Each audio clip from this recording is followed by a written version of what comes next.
Chong, man's best friend. Man's best friend, Carrie Chong.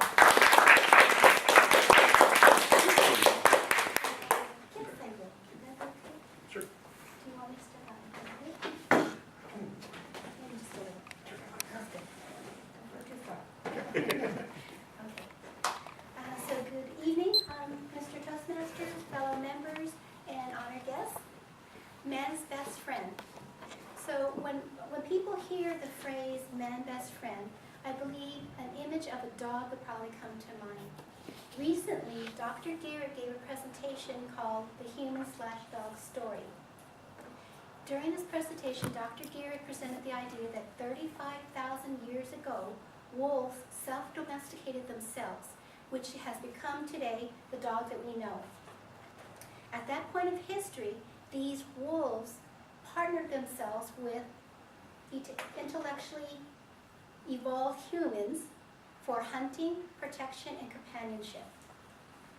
Over the years, not only have the dogs changed in appearance, but also the roles in which they played in man's life. So tonight I'm going to share with you a few different types of service dogs that have gone beyond the roles that we are used to today, such as a seeing-eye dog, a police dog, or just a common household pet. First, we need to know what is a service dog.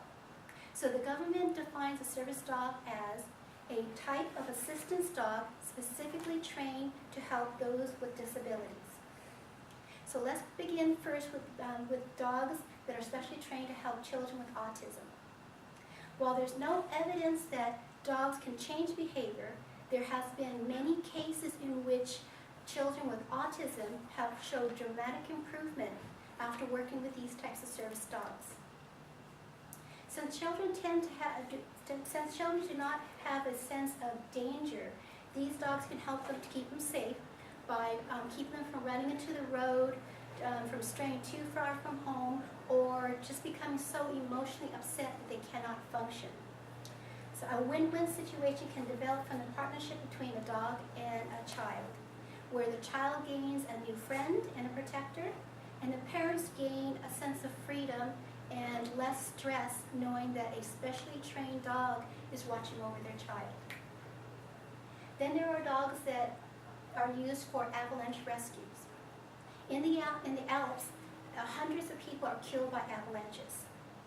And for centuries, people have been rescued by St. Bernards. But over time, these St. Bernards were bred with other types of dogs and became too heavy, too large, and too long-haired in order to work in the deep snow. So the job went to lighter dogs, such as the American Canadian White Shepherds, who weigh about 60 pounds and are more portable. In order for to conserve the dog's energy, the handler would typically carry the dog on their shoulder until they reached the search site. Because time was of the essence, it was crucial for them to utilize the dog's very keen sense of smell to try to locate the person that was buried, and hopefully in time that they were still alive. Finally, there are dogs that were used for the purpose of physical therapy. Now, these dogs help to motivate people not only to walk and to stretch and to even to talk. The simple act of petting a dog or picking up a ball and throwing it, or even just to call and give the dog a command was very beneficial for those who had special disabilities. So I'd like to share with you a story about Murphy, who's a chocolate lab, who was working with a 2-year-old girl named Haley. Now Haley was born with a disability where her muscles were too weak.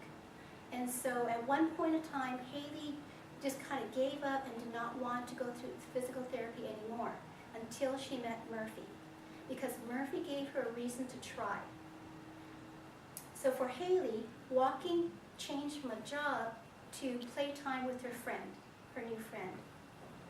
Haley used to need someone's hand in order to walk, but now Haley can walk on her own. So service dogs like Murphy have been able to help break down walls where humans have not been able to. So tonight we have learned how specially trained dogs have helped people with autism, physical restrictions, and buried beneath the snow. I believe man's quality of life has improved emotionally, mentally, physically, and perhaps even spiritually with the help of these special and amazing